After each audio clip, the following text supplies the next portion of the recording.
Bonjour groupe, bienvenue dans les studios de Cogeco à Sainte-Adèle, dans les pays d'en haut. Aujourd'hui, la troisième émission, Théâtre entre amis présente. Jacques est notre metteur en scène invité aujourd'hui. Et puis, vous êtes les comédiens invités, et j'en suis également. Éric, Marie-France. Aujourd'hui, deux extraits. On va monter deux scènes. Je vous présente la Tirade des nez de Cyrano de Bergerac. Je vais préparer ça. Okay. Et vous savez, évidemment, que vous êtes venu faire Ionesco, La cantatrice chauffe. Jacques, tu as monté ça récemment avec nos amis. Une équipe nouvelle. C'était un défi parce que là, à l'époque, ils avaient presque jamais fait de théâtre. Alors, j'ai dit, on va jouer quelque chose de simple. Oui. Et ils m'ont fait confiance parce que c'est un texte complètement absurde. Et ça a été vraiment quelque chose qui est pas loin du miracle. Comme j'adorais le théâtre de Jean Ionesco. J'ai dit, on y va, let's go. Lionel, c'était son frère. Oui, c'est ça. C'est son frère. Ionesco, oui. Lionel. Je veux dire, bon, OK. Alors, c'est ça. Voilà, qui était Ionesco? On parle de quelle époque? Écoute, on parle du début du 20e siècle, puisqu'il est né en 1909, en Roumanie. OK. Et son père, il travaillait comme juriste en Roumanie, à l'administration royale. Et juste avant la guerre, en 1914, ils sont venus habiter en France avec son épouse, qui était roumaine aussi, mais dont les parents étaient français. C'est pour ça que Ionesco parlait les deux langues. Non, il parlait le français, parce que sa mère lui a appris le français. C'est beaucoup plus tard, quand il est retourné auprès de son père, il a commencé à apprendre le roumain. Donc, c'est simplement ça. Donc, on parle vraiment du début du siècle. Et puis, il a vécu longtemps. Il a vécu 84 ans, parce qu'il est mort, en fin de compte, en 1994. J'aurais aimé le rencontrer, mais je t'ai rendu aussi au Québec. Mais c'est un homme qui a fait quand même 36 pièces de théâtre. C'est quand même tout un c'est répertoire. énorme. Et on en connaît plusieurs, dont celle qui l'a lancée, pas au début parce que ça n'a pas marché, mais c'est La cantatrice chauffe. Puis ensuite, il a écrit, ça c'est dans les années 50, 51, 52, il a écrit La leçon, Les chaises, puis il a écrit Rhinocéros, entre autres, dans les années 60. Ce sont les pièces marquantes théâtrales. Là, j'aimerais qu'on reprenne encore, donc les mêmes textes, mais mettez plus de silence, il faut que le spectateur ait une part à jouer dans son écoute, et que les silences soient pas vides, il faut qu'ils soient pleins. Et je vous rappelle que les silences, c'est complété par le langage corporel, donc, ou rempli avec des borborythmes, ou des respirations, des attentes, OK? Et donc ça rallonge pas le texte, mais ça donne beaucoup plus de... On s'approche des personnages. Petite chose, quand vous désignez le mort, vous le désignez comme ceci, là, d'accord? Vos yeux, la tête levée, parce que vous parlez au spectateur, mais le regard vers le mort. Et quand il dit le mort... il ne faut pas faire le mort, c'est Bobby, on ne sait pas. Le mort, c'est... Mais toujours en désignant, parce que il va y avoir ici une soupière dans laquelle le mort est mort. Là, pour aujourd'hui, on a mis une boîte de Kleenex. C'est parfait, je trouve que c'est circonstance. Oui, c'est bien. Alors, j'aimerais qu'il y ait plus de silence important, une émotion, l'inquiétude, la curiosité, la peur de découvrir que tu la connais. Et elle est jalouse un petit peu. Là. Alors, tu t'en sors avec des mots. Bon. OK. Alors, on reprend ça assis, là, s'il vous plaît. OK. Important, une émotion, l'inquiétude, la curiosité, la peur de découvrir que tu la connais. Et elle est jalouse un petit peu. Là. Alors tu t'en sors avec des mots. Bon. OK. Alors on reprend ça assis, là, s'il vous plaît. Plus tu travailles le texte, plus tu le joues. À un moment donné, c'est comme, ben non, mais ça suit. C'est comme si miraculeusement, on voit une suite logique.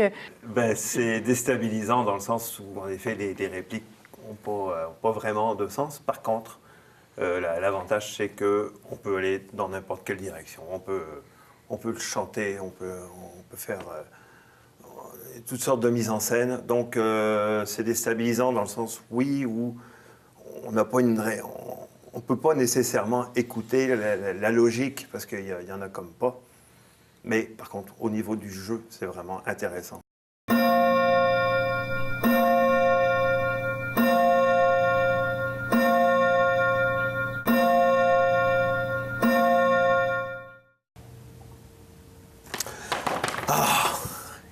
Il y a une chose que je ne comprends pas.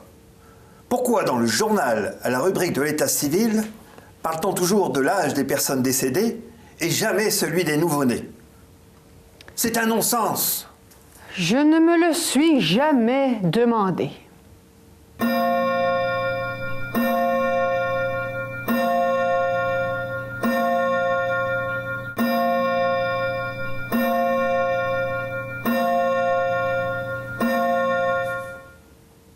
Tiens.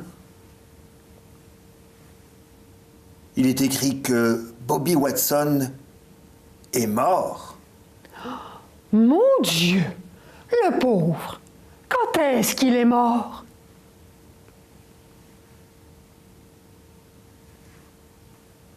Pourquoi prends-tu cet air étonné? Tu sais bien, il est mort il y a 2 ans. On est allé à son enterrement il y a 1 an et demi. Bien sûr que je me rappelle. Je m'en suis rappelé tout de suite. Mais je me demande seulement pourquoi toi-même, tu as été si étonné de voir ça sur le journal.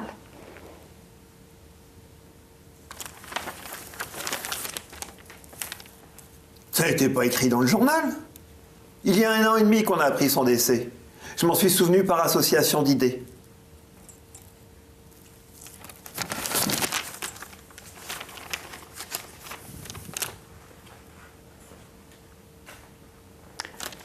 Dommage. Il était si bien conservé. C'était le plus joli cadavre de Grande-Bretagne. Pauvre Bobby. Il ne paraissait pas son âge. Il y a 4 ans qu'il était mort et il était encore chaud. Un véritable cadavre vivant. Et comme il était gai. La pauvre Bobby. Tu veux dire le pauvre Bobby? Non, c'est à sa femme que je pense.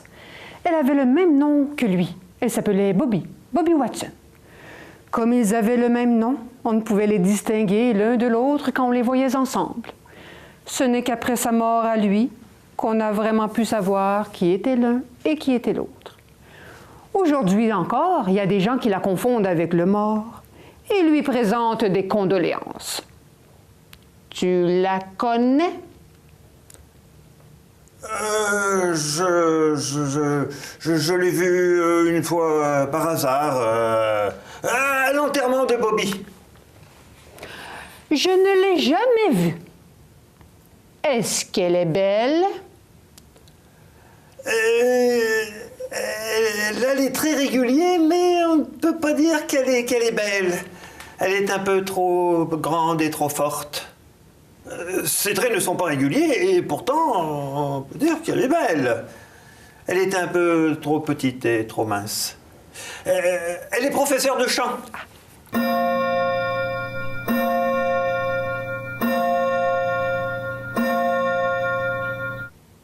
Et quand pensent-ils se marier, tous les deux? Au printemps prochain, au plus tard. Il faudra sans doute aller à leur mariage.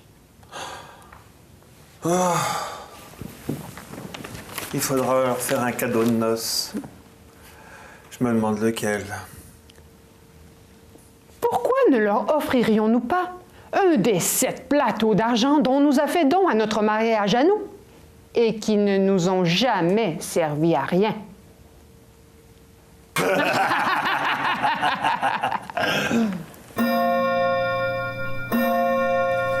C'est triste pour elle d'être demeurée veuve si jeune. Heureusement qu'ils n'ont pas eu d'enfants. Des enfants? Il ne leur manquerait plus que ça. Pauvre femme, qu'est-ce qu'elle en aurait fait?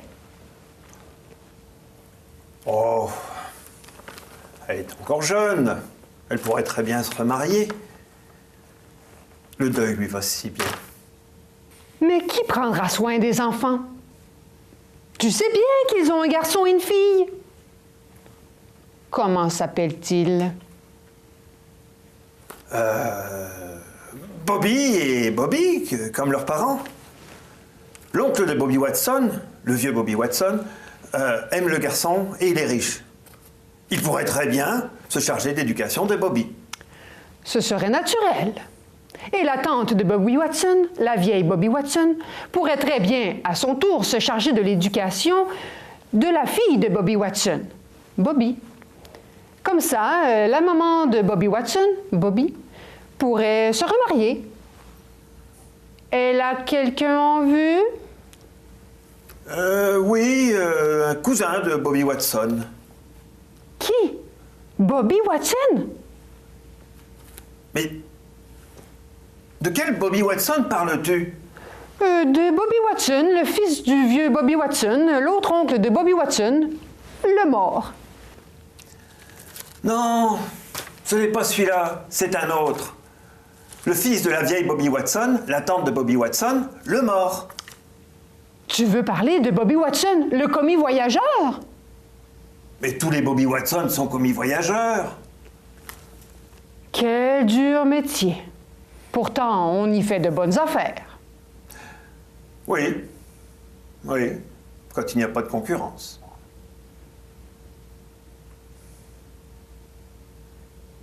Et quand n'y a-t-il pas de concurrence? Le mardi, le jeudi et le mardi. Ah, 3 jours par semaine. Et que fait Bobby Watson pendant ces 3 jours? Se repose. Il dort.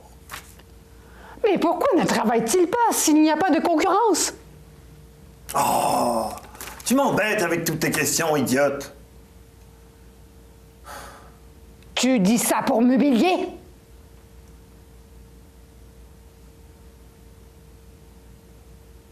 Moi, je m'en viens vous présenter quelque chose d'assez différent. Ben oui, Oui. pas. La tirade des nez de Cyrano de Bergerac. Souvent, on s'imagine que c'est beaucoup plus vieux qu'en réalité. Cyrano de Bergerac a été créé au tournant du 19e siècle, presque au 20e siècle. Ça a été présenté pour la première fois en 1897, en février. Et donc, c'est quand même relativement récent. Ça a à peine plus de 100 ans.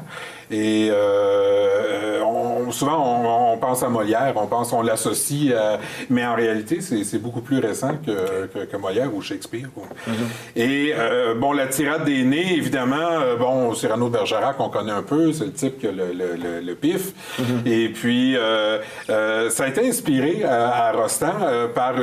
il était lui-même un peu Cyrano de Bergerac parce que il a lui-même écrit des lettres d'amour pour un copain qui lui filait pour sa belle. Alors, il a un peu fait le travail et en même temps, il voulait créer une pièce sur le personnage historique de Cyrano de Bergerac, qui est un Hercule Savinien en tout cas. Et voilà, de Cyrano de Bergerac, et qui est un personnage historique réel. Il y a plusieurs personnages dans la pièce qui ont existé réellement. Ragueneau, le poète pâtissier, le comte de Guiche. Évidemment, c'est très romancé. Les personnages, une fois dans la pièce, ont des traits des personnages historiques, mais ce ne sont pas... l'histoire en tant que telle est inventée en grande partie, avec des petits clins d'œil ici et là, notamment à Molière aussi. Et Rostand, ce qu'il voulait faire, le travail d'écriture, il voulait écrire une symphonie. Il voulait qu'il y ait plusieurs mouvements. Et c'est un peu comme ça qu'on vit la pièce.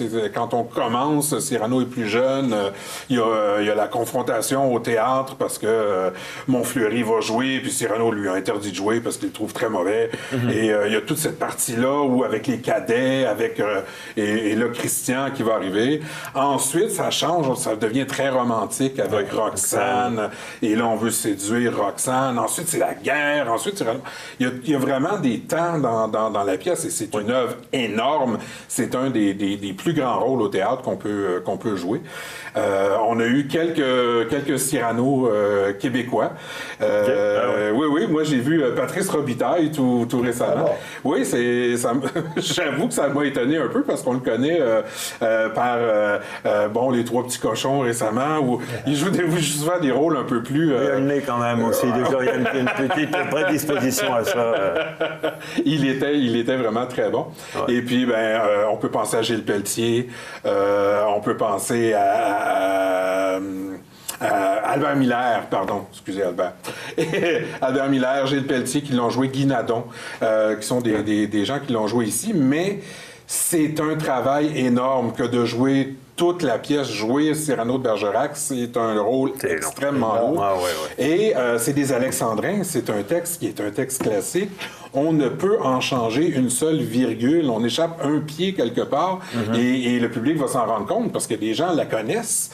Alors, c'est vraiment, ça demande une concentration, une mémoire et une forme physique assez phénoménale pour passer au travers de Cyrano, sans compter le talent de le rendre et puis d'aller toucher le public avec ce rôle-là.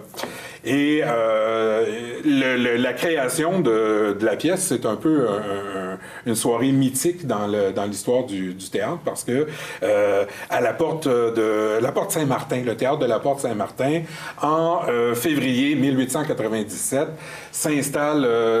C'était pas la première, c'était la répétition générale, sauf qu'il la faisait devant le public, la salle était ouverte, mais c'était annoncé comme une répétition et non la première venait un peu plus tard. Et juste avant la pièce, Rostand, qui se mêlait beaucoup de mise en scène, il n'était pas le metteur en scène, mais il se mêlait beaucoup Le metteur en scène n'a pas dû l'aimer parce qu'il était... L'auteur était très présent. Et il a rassemblé tout le monde et il a dit « Je m'excuse, pardonnez-moi, mes amis, de vous avoir entraîné dans cette affreuse aventure. » Il était certain qu'il allait se planter. On dit qu'il était un être très anxieux, et quand il est arrivé au bout de cette expérience-là, j'imagine après beaucoup de travail, il était dans tous ses états, il était certain que ça ne fonctionnerait pas. Et ça a été un triomphe. C'est même légendaire. Probablement qu'on en rajoute même aujourd'hui, mais apparemment, une ovation à n'en plus finir. On lui aurait donné la Légion d'honneur sur le champ. En tout cas, une affaire de fou, cette soirée-là. Et il y avait une douzaine ou une quinzaine de représentations prévues. Ils l'ont fait au-dessus de 1000 fois sur cette première création-là. Et puis, évidemment, c'est devenu un classique. On se rappelle Depardieu qui l'a fait au cinéma. Etc. Donc, la scène que je vous fais aujourd'hui, en toute humilité, c'est la tirade des nez. Donc, Cyrano interdit à Montfleury de jouer et Montfleury se présente tout de même sur scène, alors Cyrano le chasse. Et un comte qui est là est insulté un peu que Cyrano qui emmène un peu large et puis il veut lui lancer un trait, une insulte. Et il lui dit « Vous avez un nez très grand. » Et Cyrano dit « C'est tout. Vous auriez pu faire mieux. Et là, il va se lancer à lui-même une série d'insultes plus imaginatives les unes que les autres pour montrer qu'il a plus d'esprit finalement que le Parce que c'est tout un monologue, hein, la tirade. Oui, voilà. Alors, je me suis claqué ça cette semaine. J'ai répété ça. Yeah. Et puis, je vais aller repratiquer un petit peu tout à l'heure, puis je vais vous présenter ça. Moi, je l'ai vu par Daniel Sorano. Hein. OK, d'accord. En 60. En Europe ou ici? En Europe. En Europe. Et je suis tombé tellement en amour avec la façon dont il a joué, qui était romantique, sensible. Depardieu, je l'ai moins aimé, là, parce que c'est beaucoup plus rough, mais ce que je veux dire, puisque tu vas te pratiquer, 2 ans après, Daniel Sorano est mort. Alors, parce que, comme tu as dit, il se donnait tellement, quand on embarque dans un personnage, c'est pas juste le texte qu'on embarque, c'est son âme.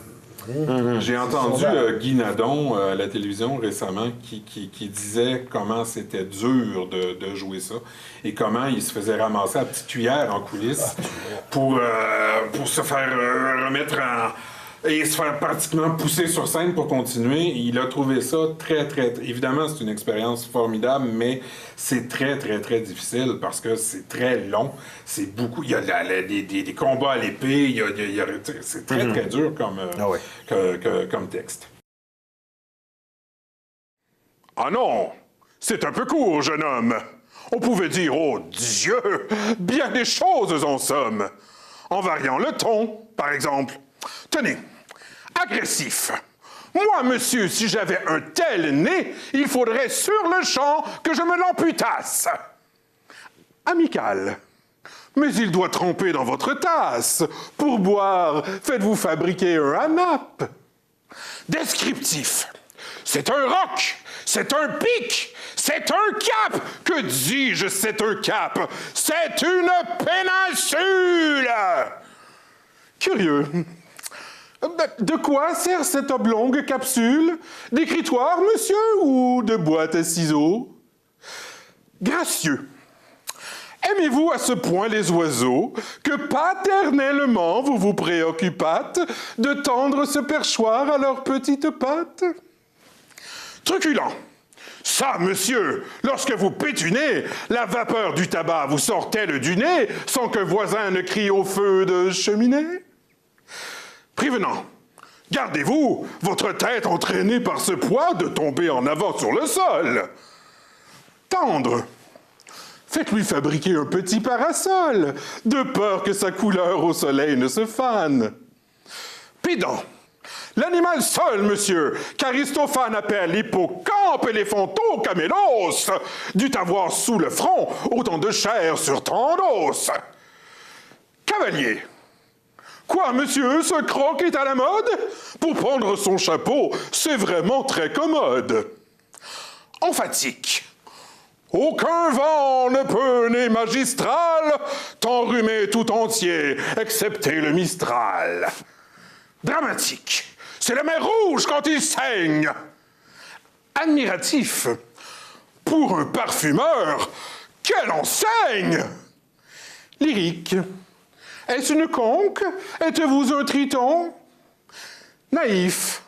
Ce monument, quand le visite-t-on? Respectueux. Souffrez, monsieur, qu'on vous salue. C'est là ce qui s'appelle avoir pignon sur rue. Campagnard. Hé, Ardès, c'est-tu un nez? Nana, c'est que n'avait géant ou ben que melona. Militaire. Pointé contre cavalerie. Pratique. Voulez-vous le mettre en loterie? Assurément, monsieur, ce sera le gros lot. Enfin, parodiant Pyrame en un sanglot. Le voilà donc, ce nez, qui des traits de son maître a détruit l'harmonie. Il en rougit, le traître. Voilà ce qu'à peu près, mon cher, vous m'auriez dit si vous aviez un peu de lettres et d'esprit. Mais d'esprit, ô le plus lamentable des êtres, vous n'en eûtes jamais un atome. Et de lettres, vous n'avez que les 3 qui forment le mot « sot ». Eussiez-vous eu d'ailleurs l'invention qu'il faut pour pouvoir là, devant ces nobles galeries, me servir toutes ces folles plaisanteries, que vous n'en eussiez pas articulé le quart de la moitié du commencement d'une, car je me les sers moi-même avec assez de verve, mais je ne permets pas qu'un autre me les serve. Je vous remercie d'avoir été là. On a appris des choses. Il y a un beau projet qui commence. Et tout au long de la série Le Théâtre entre amis présente, à partir de cette émission, on va visiter, on va avoir des petites capsules à chaque émission sur la pièce Le Désir de Michel-Marc Bouchard. Qui est notre prochaine production pour le mois de mai 2016. Ça va être notre tournée printanière annuelle. On a eu cette semaine le grand plaisir, moi c'est un de mes moments préférés, on a eu la première lecture, Éric y était. Alors on découvre le texte. Moi évidemment je fais du travail en amont parce que je produis le spectacle, donc je choisis le texte et puis j'ai du travail à faire sur la pièce avant qu'on en arrive à la première lecture. Donc j'avais déjà une petite longueur d'avance. Mais quand on assoit tout le monde autour d'une table et qu'on entend les personnages par les différents acteurs pour la première fois, c'est un plaisir qui ne passe qu'une fois, parce qu'il y a seulement une première fois. Et puis ensuite, on est lancé. Donc, on va laisser les gens. Au revoir. On va laisser les gens sur des images de cette première lecture. Et à chaque émission, à partir de maintenant, il y aura une petite capsule comme ça. On va voir évoluer le projet tranquillement jusqu'à la tournée du mois de mai. Merci, monsieur et madame Smith. Merci. Monsieur Rigal. Et puis... merci Ionesco puis Erostan d'avoir existé. Cyrano, Ionesco et Boivino. Et voilà. Boivino. Merci tout le monde. Au revoir. Bye bye. Bye bye.